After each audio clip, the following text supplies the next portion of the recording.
My name is Sylvia Rodriguez, she, her pronouns, and I am an art history major with a peace and justice minor.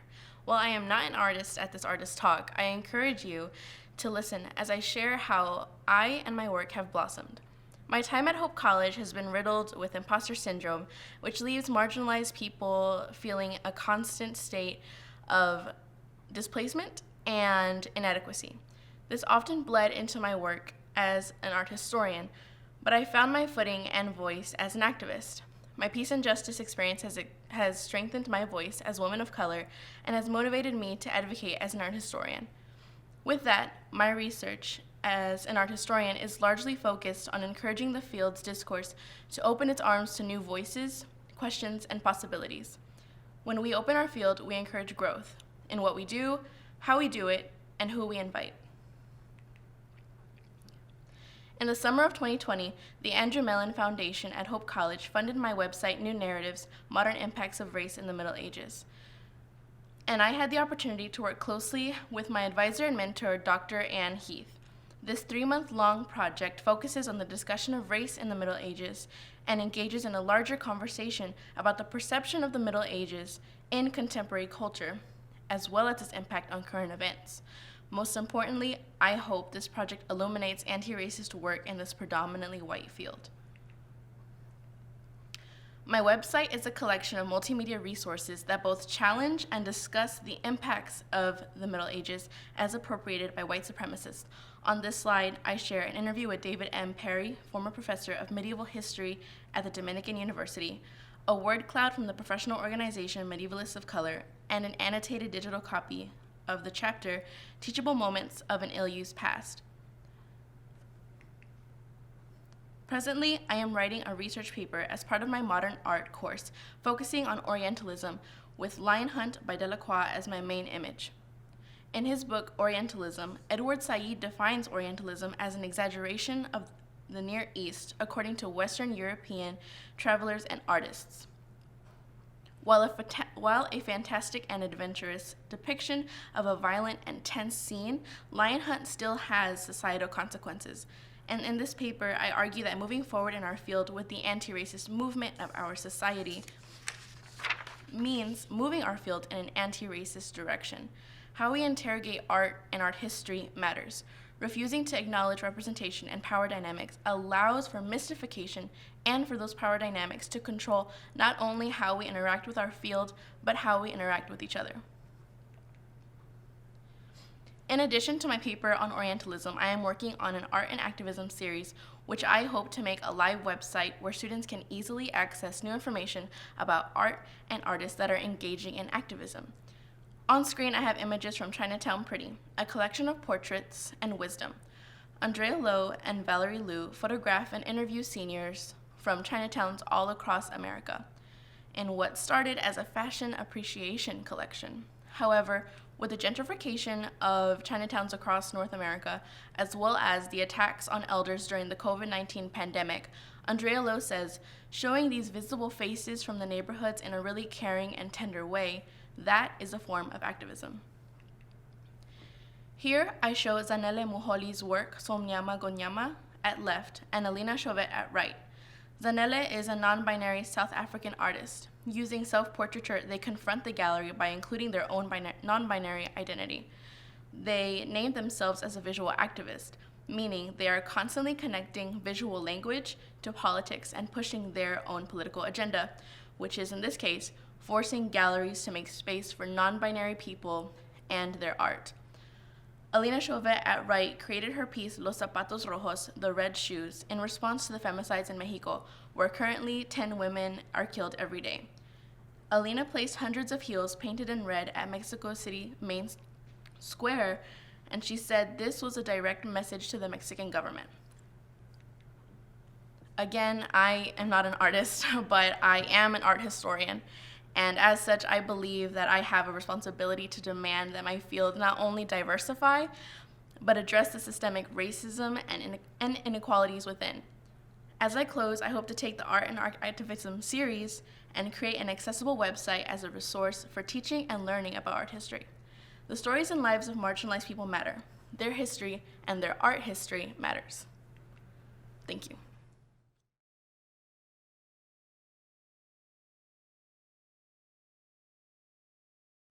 Hello, my name's Sarah Sanders. I'm an art education major here at Hope College. A little bit about me, I'm from Grand Haven, Michigan, so I really branched out when I picked my college. So I currently am applying for different jobs in the area as well as out of state for teaching. So that's the long-term goal for me. And I'm really excited to share some of the work that I've done my past 4 years here at Hope as well as this senior year for the show. So I'm gonna get right into it. So right after my sophomore year of college, I had a chance to go to Oxbow, which is a summer camp as well as a artist residency program. So while I was there, I took a class in experimental watercolor and was just really drawn to that medium. And that's something that I continue to use today. So the camp is located in Saugatuck, Michigan, and it's an intensive camp. You have 24-hour access to studios, and this is really a chance for me to focus on my artwork in a different way. Hope sent me to this camp, and this was, it was just really pivotal in my growth as an artist. So I'm gonna continue on. Another class that I took at Hope was Sculpture 2, and along with that, I took Painting 2. I took them at both at the same time, which was a lot at some points, but it really allowed me to think about the two different mediums simultaneously. So on the left, here, I have a sculpture that I made in Sculpture 2. It's made with makeup as well as fabric and wire. So that was a project that we did where we had to think about dichotomies. So for me, it was the dichotomy I thought of was bound and free. And that's my springboard for that project. On the right-hand side, I have the painting that I produced for Painting 2. This was my final. And I was really stuck on what to do for that project, and what I decided to do was paint my sculpture. And I explored a lot of different experimental techniques with oil paint, and that's the final result for it. Material-wise, I would say that for my senior year, a lot of what I'm using now is stuff that I started using during that Sculpture 2 class. So that photo in the middle here is a plastic sculpture that I created. So it's like the plastic drop down sheets that you'd get from like Lowe's to paint a house. That's what I used. I melted it down with a heat gun, and then after I got the shape that I wanted, began to paint on top of it. So that was really that was my final for that class, and I kind of became obsessed with using plastic. For some of my projects that first semester of my senior year, I experimented with putting plastic on wood and then putting plastic on canvas. And one thing that I found with that is that I could pour ink underneath that plastic on the canvas, and that kind of gave me a different effect. And I'm going to talk about that a little bit later. As far as other experiences outside of art that have really impacted me and also led me to the work that I'm making in the show currently, one of them being an experience that I had going to New Zealand. So the pictures here you see are me at a formation called the Meraki Boulders. So these are concretions of rock that form through the cementation of rock, and so they're exposed through waves constantly hitting this rock formation, and then these huge boulders fall and land in the beach, and that's where you see that I'm standing on here. So I was really just in awe of these rock formations and how long they took, as well as how much force and time and heat was put into these formations that I see as so solid, but are really ever-changing. So that kind of leads into my process. So for senior year, I talked a little bit about how I started to experiment with plastic on top of canvas and putting ink there as well. So it was kind of a happy accident. So I, at first, was just going to leave the plastic on top of the canvas, as you see in this first image. So I have my plastic and then my ink underneath it. And then what I decided to do was take that plastic off, and I was just going to use it for another sculpture. But when I took it off, I realized, you can see in the middle piece, that's what the impression left. So I was really interested in that, even more so than just the plastic on canvas. And then after I got that image, I went in with oil paint, and for me, it was a process of solidifying some areas and bringing them forward. And I was thinking a lot about the rock formations that I'd seen in New Zealand as well.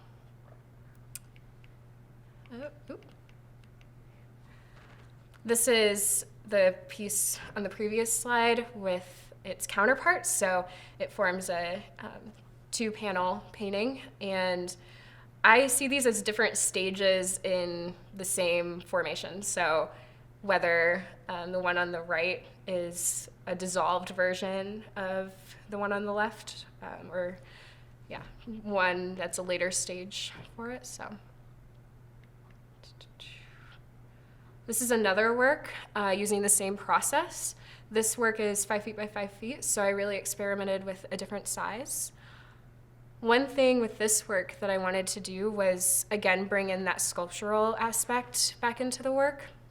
So kind of what I was talking about at the beginning, where I took a sculpture and painted it, I decided to take my painting and make a sculpture based on it. So on the right-hand side, you see a sculpture that I created out of trash bags, and that is in Pree Art Gallery as well. You can see a little snapshot of the gallery in this photo. But I really took some of these forms that I saw in the painting and then implemented them into my sculpture. So here's a few more pictures of the sculpture. Here's a close-up of the trash bags. And it was a very similar process to the other plastic pieces I did. I took a heat gun and melted them down, and I was able to transform the material in a lot of different ways. So, yeah.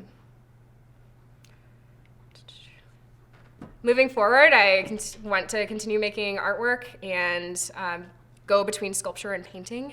Here's some of my contact information as well. So.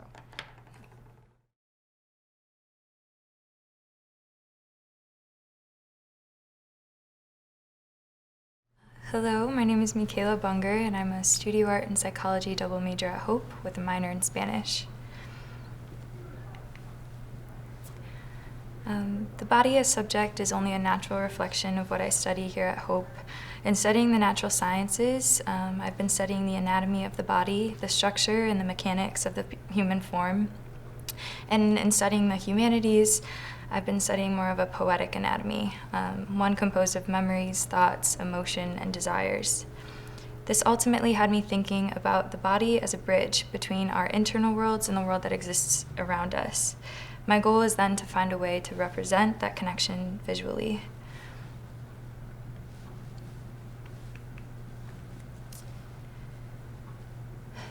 These are all works from before this year when I was working with the body.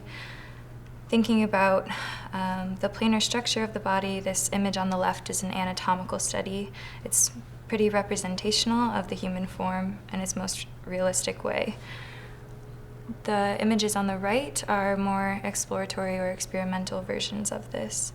In the top right one, I'm looking at mark and overlap. I'm asking questions about what it means to have more than one figure in a composition, and also thinking about what happens when I omit sections of the body in the composition.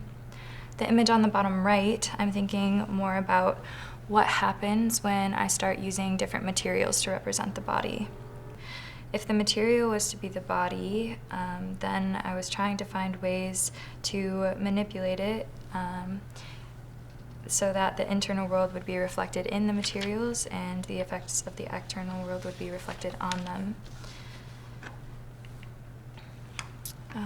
This brought me to two methods of making, the first one being a very ritualistic process. When I'm working this way, I'm in a very meditative state, and I'm working out of a place of intuition. There is a lot of repetition in this process, and I'm looking mostly to reveal these materials' most inherent qualities.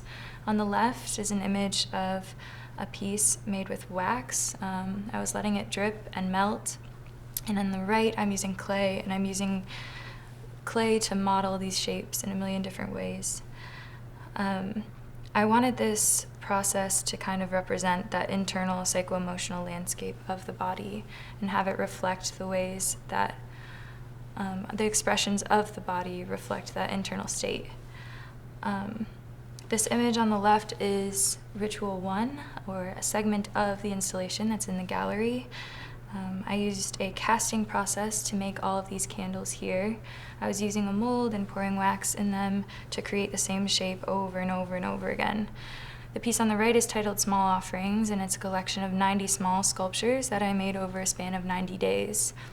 Again, referring to ritual, it is a process that I came back to over and over and over again. My second mode of making was more disruptive than the first.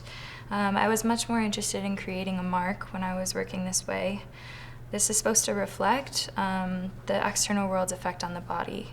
So looking at the ways that aging and physical trauma can affect our skin and flesh. When I'm working this way, I'm wearing away materials. I'm burning them, scarring them, or tearing them. Also with this process, I worked a lot with friends who are dancers here at Hope. I had them wear the sculptures and respond to them and move around them. Including them in the process helped me make a lot of formal decisions about positive and negative space and the ways that these objects would take up space in the gallery. This is a small collection of some of the work that's included in the gallery space. My hope is that this work successfully captures the way of life within us and life around us manifest visually through flesh. To me, it feels like this exploration is just starting. This is only the beginning, so if you'd like to follow up with future work, you can find it here. Thank you.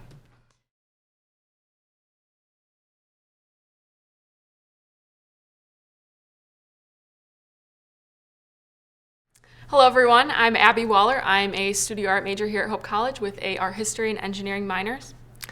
I've been very fortunate during my life to travel to a lot of different places, and each one of these places has inspired me to protect the natural world and encourage others to do the same. I'm very interested in finding ways to sustain the environment.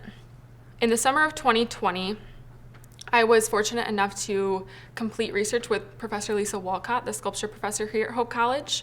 We were awarded the Borgeson Student Faculty Grant. In this research, we looked at the materiality of different materials, and we listened to what the materials wanted to do versus assigning them a role. In some instances, the materials did contradict one another. From this, we created a small ping pong series that you see here on the right.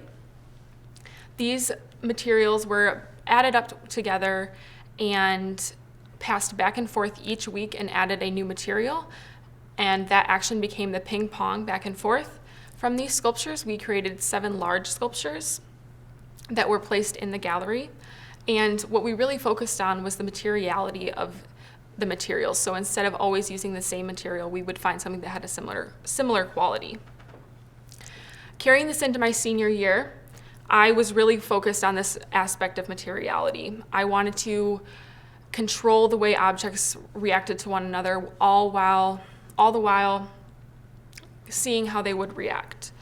So in this example, the foam is bundled up into a ball, which I did myself. The foam naturally wants to lay flat, but instead I forced it to do something that it wouldn't naturally do. The same thing goes for the screen. I folded and bent it up instead of letting it lay flat, but objects or the materials such as the spray foam and the orange tape were allowed to do what they would naturally do. With this idea of material, I became very interested in making my own materials. I made this material called bioplastic to replace normal plastic. It is made up of water, glycerol, and gelatin. And once it's all mixed together and heated up, it can be formed into a sheet or it can be formed into a mold. And once it dries, it actually starts to grow fungus or mold itself because being a water-based material. I was really interested in the way that this bioplastic actually grew new life, so I started to use that in my studio practice. I started melting little forms of bioplastic in weird colors onto natural substances such as tree bark or tree limbs. I was really interested in this idea of time between creating the material to the drying of the material to then the new life forming on the material. So I carried this into a time-based medium. I took pictures of this bioplastic on a black piece of plywood and then created a video from that and projected it onto a piece of bark. So this really goes to show the different times, or the time-based material that I was really interested in. Moving on from bioplastic, my senior show actually has nothing to do with bioplastic.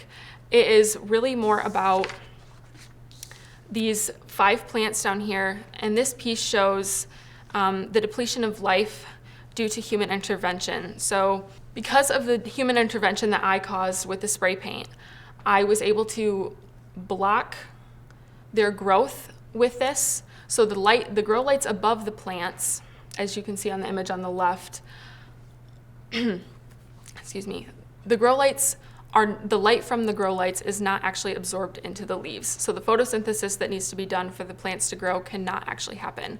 The same goes for the trays holding the plant above the water basin. The water cannot actually soak into the roots, therefore depriving it of life. And the heat blankets that are underneath that basin that would cause humidity that the plants need to survive soaking up the water in the air through the leaves, because of the spray paint, that cannot happen either.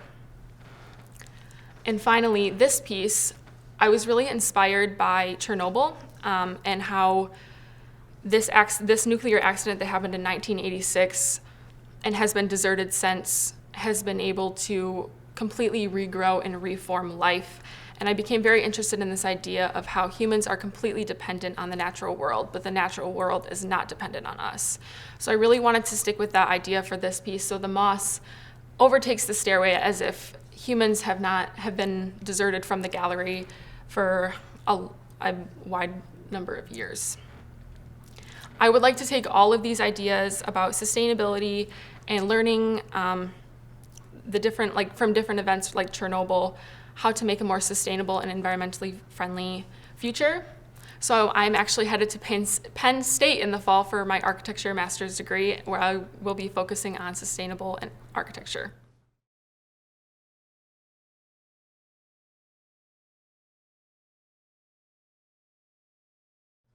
Hi, my name is Catherine Henry. I'm a studio art and psychology double major here at Hope College.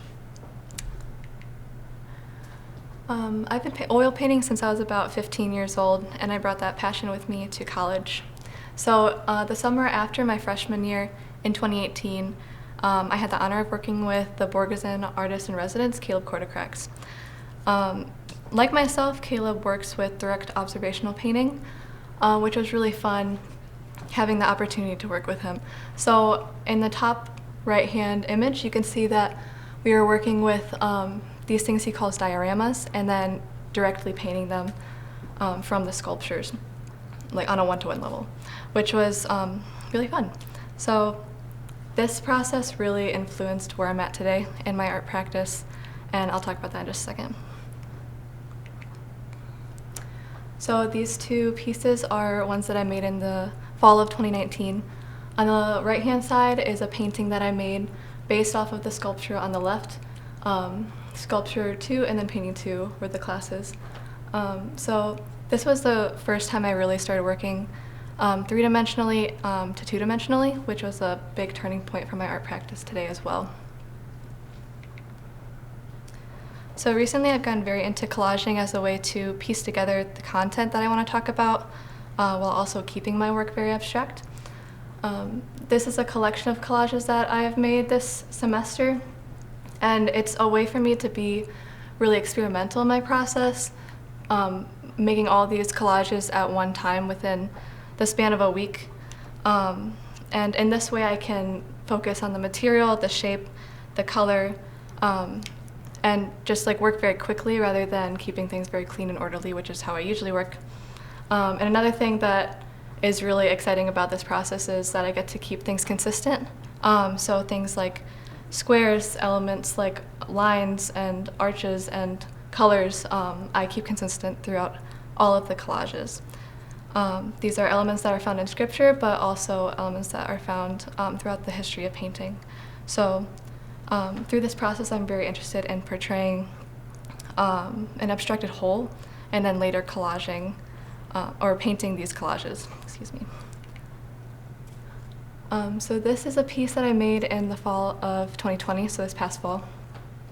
And this was the first piece that I really worked from collage to painting. So what was really a big learning curve in this project was figuring out what materials are going to make a successful painting. So going into this semester, this is my first piece of 2021 where I worked with collaging as well. So here on the left, you see the source collage. In the middle is the process. So in the top right of the middle, you can see that my source collage is about 3 to 5 inches. And then I make these painting large scale and kind of manipulate the way that I want the collage to come across in a painting.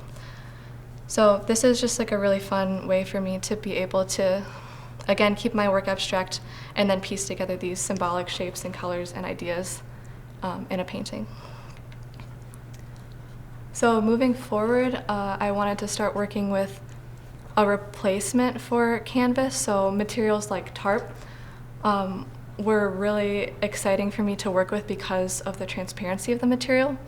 So thinking about like the flatness of the material and the texture of the surface and the way that paint responds to that kind of surface was really interesting to work with and just a new way for me to think about painting as a whole. So it was also very fun to work with the front and the back of the surface because of the transparency that tarp has. So this brings me to my most recent painting that I made that is also in the gallery. This piece is called A Revelation of Sorts. I used Mylar and vinyl, and then I actually got to paint on the gallery wall for this piece as well, which was really fun and very exciting for me to do. So what drew me to these materials was mostly the transparency and then of the Mylar, and then also for the vinyl, the smoothness of the material and the way that this type of vinyl has this rich black color that you can't really get from painting on a canvas, or it's very hard to get that kind of consistency. But yeah, it was just really fun to work with these new surfaces, and in the future I'd really like to continue working with new materials as a replacement to canvas. But yeah, this is how you can contact me in the future if you want to keep up with what I'm doing.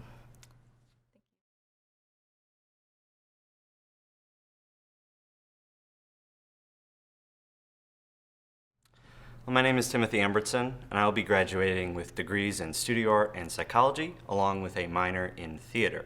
And all have really had their distinct impact on the art I make.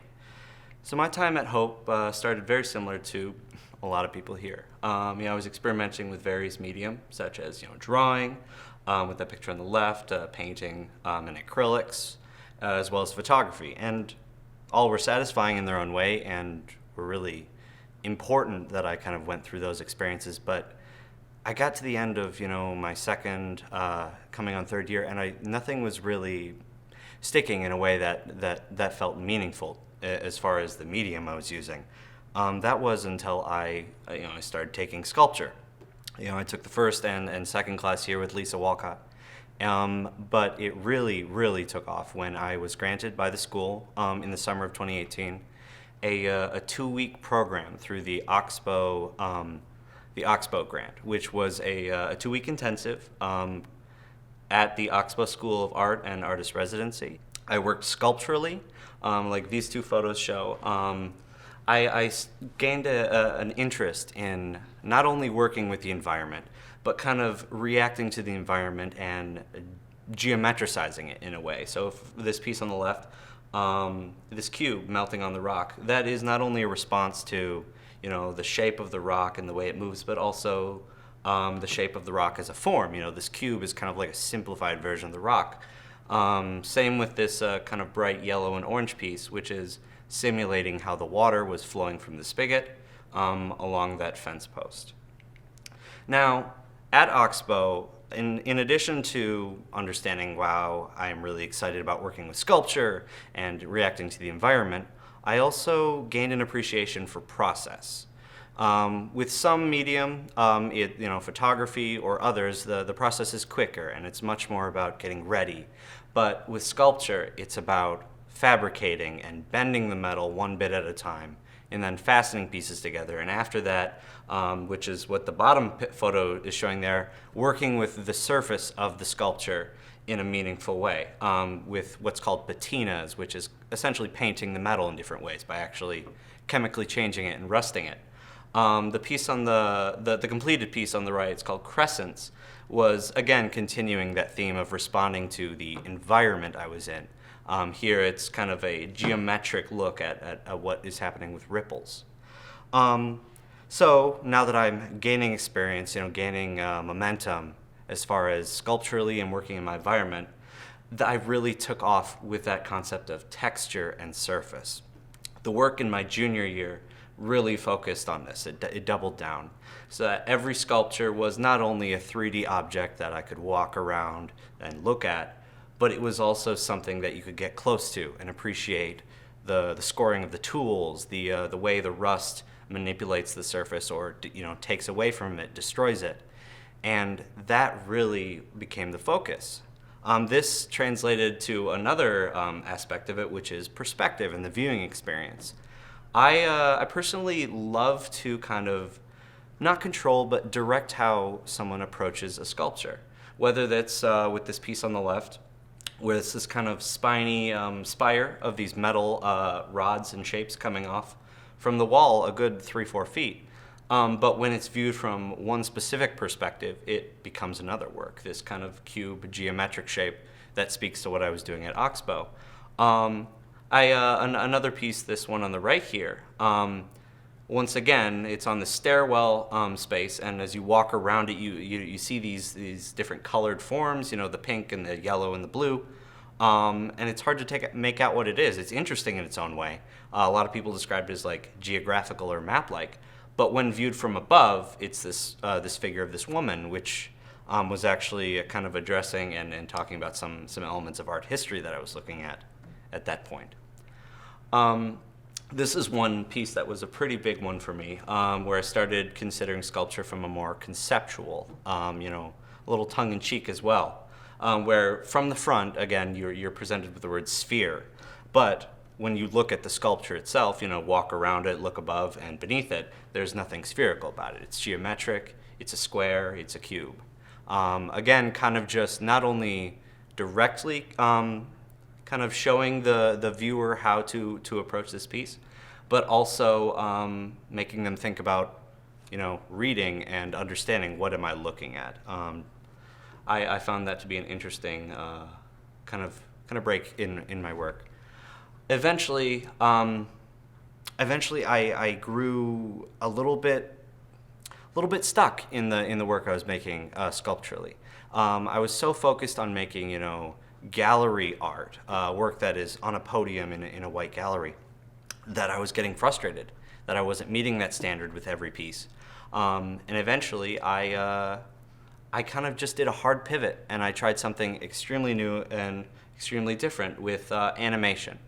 So my animations are pretty much the exact opposite of my sculpture. They're kind of crude little drawings with little gross bugs and other visceral little details, an exact opposite of those cold, and geometric metal shapes. But that was just the break I needed. However, I was not ready to give up on either side. I enjoyed working with both. And so at the beginning of this year, I began to combine them. So this is one of my early pieces with that. Here we have the animation itself. Again, just kind of working with these gross little bugs and just looping little animation. But then that was combined with the metal form of this shape, and it eventually morphed into its own new type, its new line of working that I was finding really satisfying, really successful. This continued into the work I actually have in the show. So this is a kind of a triptych or a 3-piece collection with 3 different animations happening at the same time. But it was important to me that I still maintained that surface level attention to detail and texture and all of the associated forms with that. So that's a detail shot of this kind of tongue depressor shape, I guess, which is the middle sculpture, which was then projected onto. And once I figured that once you project onto something, in this case, it animates and it highlights the strengths of both pieces. So not only is the animation highlighting the textures of what's on the surface of the metal, but the metal itself is also giving a new meaning and a new form to that kind of amorphous blob that's moving up and down in these pieces. And then additionally, I have not given up on the purely sculptural and the purely formal. It's a consistent thing that alongside these animations and alongside whatever little experimentations I'm doing, I am also always experimenting and always trying different things from a material basis. Here I have just 2 pieces from a zinc series I did, which was poured liquid zinc, so metal, into a frame and then followed by liquid wax, and then seeing how they bubbled up next to each other and smoothed out and interacted with each other, melting, covering, and ultimately changing one another in, I think, really interesting ways. And if you're interested in seeing kind of where I go and keeping up with the work I'm making, here's some contact information. Thank you.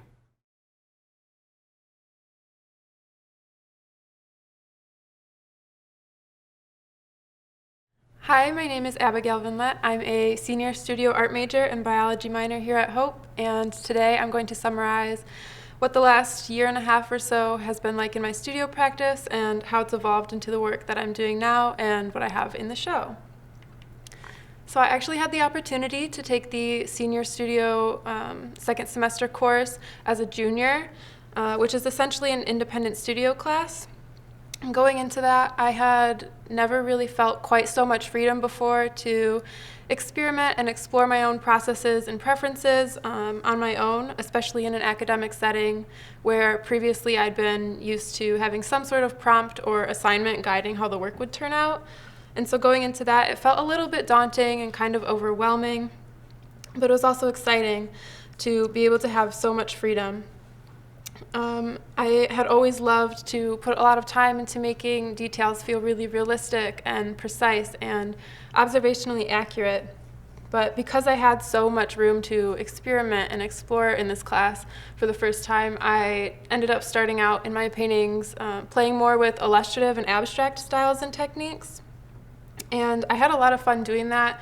I think that the paintings that came out of it were really enjoyable, but they felt to some degree incomplete or unsuccessful, mostly because they weren't connecting quite as deeply with viewers as I was wanting them to. But they were really vital in getting me to think then about what I could be doing to make those connections with my viewers, and it really influenced how I'm working right now. The last painting I made that semester was this one, which is now titled Crummy Surprise. And that came out of a time of a lot of self-reflection and rumination on family relationships and some of the most significant memories associated with my growth and development from the last 10 or so years, specifically how those relationships and the environments connected to them changed because of how my family changed. And so this painting actually felt a lot different than a lot of my previous work. And the response that I got from my peers and my professors was really encouraging, and that was exciting, and it gave me this really big confidence boost. And it excited me not only because of that positive response from others, but also because I was able to revisit working in the highly detailed style I so enjoyed, while also bringing something different to my portfolio with how I was using color and space and composition. And then coming into my senior year, I started out playing more with collage and drawing, which are 2 mediums and methods of working that I love and have always really enjoyed aside from painting. And I had a lot of fun with them, and I really love how the work turned out. But that last painting from the previous semester, Crummy Surprise, was still just sitting in my studio kind of staring at me, and it felt like there was more work to be done there. And so that's what I've been doing for the previous year, is going back to those pertinent relationships and memories from that period of my life, and reflecting on them and thinking more about the environment and objects connected to the people that I associated with them, and thinking about how I could paint them in ways that were cathartic and reflective for me, but could also be that for my audience. Not all of them, I think, were as effective as some of them, but they were all essential in getting me to think about how best I could represent those relationships in order to make those emotional connections for both myself and my viewers. And so that's the kind of work that I have in the show to share with you all today. And they are the ones that I feel like satisfy my want to create an atmosphere of personal reflection for myself, personal reflection for the viewer, and a public space where those personal moments can meet and be more than just an individual's feeling and experience. And I'm so glad to be sharing them with you all today, and I really hope that you'll enjoy the work in the show and find it as cathartic and reflective as I have for myself in making them. So thank you so much for listening. Here's my contact details in case you have questions or want to follow the work as it continues on.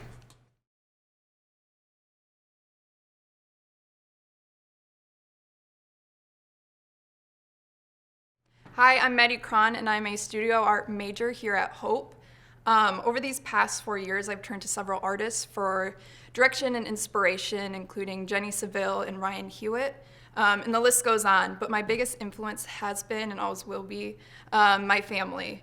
There's a lot of artistic talent on both ends, but specifically my great-grandma, Suzanne Shepard, featured on the left here, and then my Grandma Carol Birch on the right. My great-grandma was a painter who focused on everyday scenes, nature, places, and people. And my grandma was a photographer who centered around the same things, but primarily family and her kids. It's been really special to see how their work lives on and continues to impact my studio practice. I began my studio work making abstract sculptural pieces out of found materials such as paper, wood, fallen pieces of bark, and types of thread.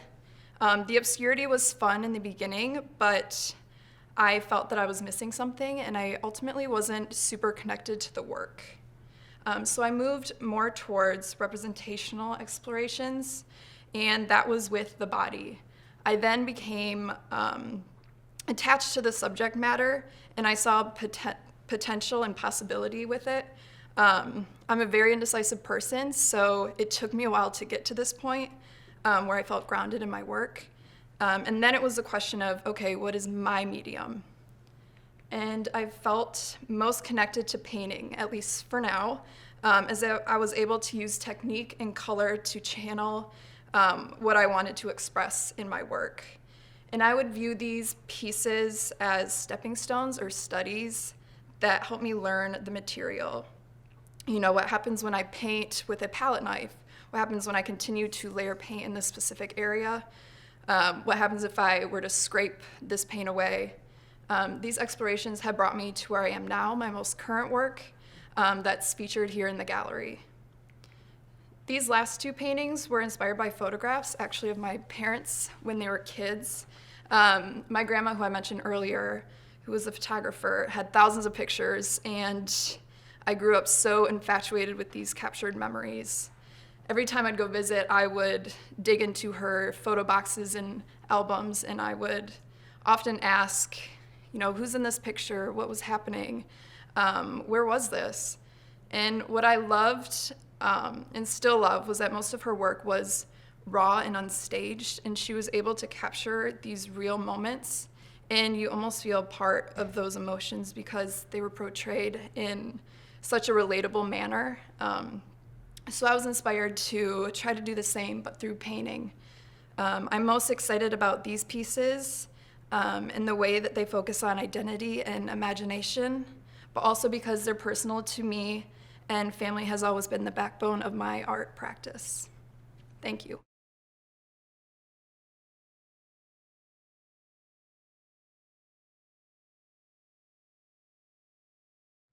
Hello, I'm Esther Huang, and I'm a double major in studio arts and psychology. A lot of people ask me questions like, why did you decide to major in art? And I'll just say, I don't know, I just did. And a lot of people are not satisfied with that answer and would follow up with the question, well, do you like to make art? And the situation gets worse. See, I learned to dislike art as a child when I attended this after-school art class. These pictures are from my sophomore year when I went back to these classes during the summer to practice my watercolor skills. And like this, these classes are not just for school or for tutoring purposes, they're just for any individuals to improve their skills on specific subjects.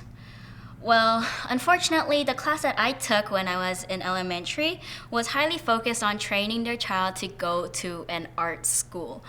So despite the fact that I was only a second grader, the teacher obviously assumed that I was there to go to college and trained me to become a copy machine, making me draw the same water bottle like 5,000 times.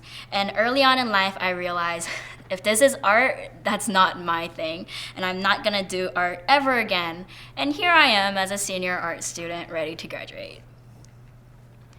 So blame the repetition of those water bottles. Coming to college, I found myself doing exactly what has traumatized me as a child, making still life projects for a lot of my classes because that was all I could do. I was doing fine until I went up to my upper art classes, and these artworks were lacking content and meaning and reasoning. I knew I needed them, but I didn't know how to create them. And that's when I took figure drawing.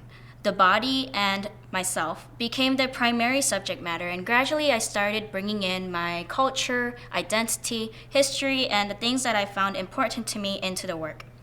The piece on the left is the first piece that I actually started focusing on something that was really important to me, and it talks about the Koreans' historical relationship with Japan. The rising sun flag, which is drawn in the background, was used by the Japanese military and government during the Japanese rule in 1910 to 1945. And to Koreans, this flag has an equivalent meaning as the Nazi symbol, but something different is that this flag is used as pride and promoted in media till this day.